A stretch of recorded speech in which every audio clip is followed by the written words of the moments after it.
Vous êtes ici dans le musée de l'histoire de Rosny-sous-Bois et particulièrement dans la salle des zouaves. Alors qu'est-ce que c'était des zouaves?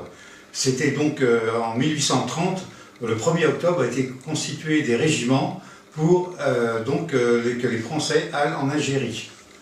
Je dirais envahir l'Algérie. Et donc on s'est allié avec une tribu kabyle des guerriers qui s'appelait les Béni Zouawa.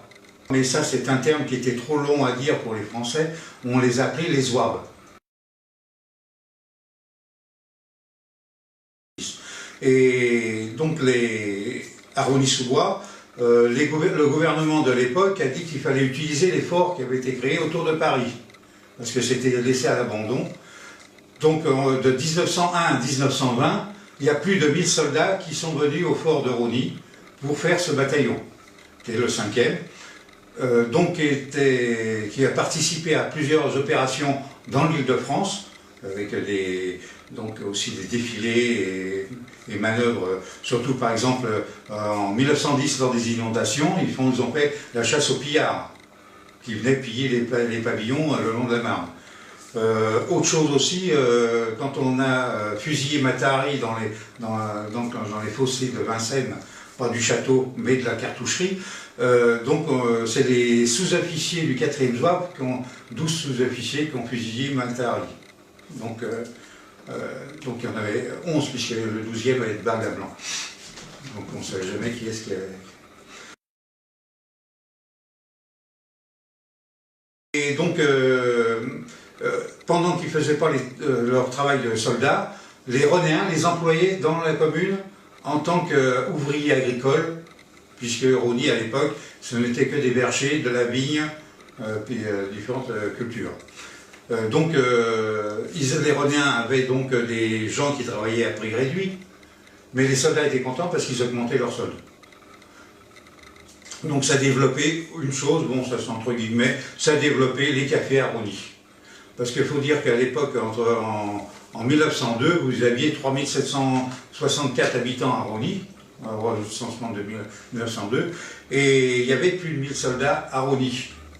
Donc une personne sur 5 était un militaire. Donc, comme on dit, tous les 15 mètres, vous aviez un café. Voilà. Et en 1914, en revenant avec 1914, ils ont participé à tous les faits d'armes, que ce soit Verdun, la côte 304, l'Isère, enfin, la bataille de la Marne, et ainsi de suite. Toutes les batailles sont marquées sur le drapeau.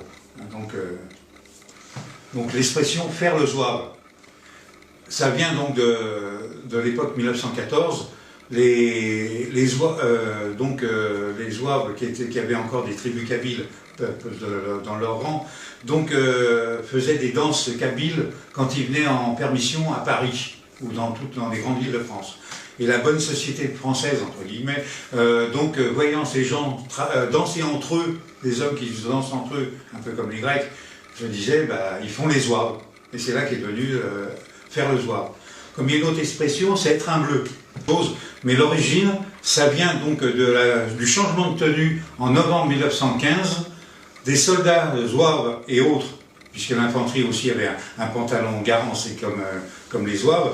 Quand ils sont venus en permission à Paris, ils ont pris la nouvelle tenue qui était façon bleu horizon, parce que bien sûr avec cette couleur-là, on les voyait très loin, un fusil allemand, il ne faut pas oublier, il portait 2 km à l'époque, le Moser.